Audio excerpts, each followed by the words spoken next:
எழுந்தவர்கள் எழுவதுவும் எழுந்தவர்கள் விழுவதுவும் முருகாவும் செயலாலன்றோ. இங்கு அழுதவர்கள் சிரிப்பதுவும் சிரிப்பவர்கள் அழுவதுவும் குமராவும் தயவாலன்றோ. அந்தி பகல் எப்பொழுதும் தங்கி தடையில்லாமல் உந்தன் முகம் கண்ணிலாடும். தினம் எந்த நிலை கொண்டாலும் கந்தன் துணை என்றாலே வந்த வினை நல்லவோடும்.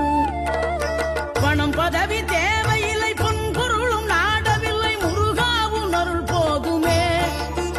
உயிர் வாழுகின்ற காலம் எல்லாம் மாளிகையில் நாட்டமில்லை குமராவும் நிழல் போதுமே.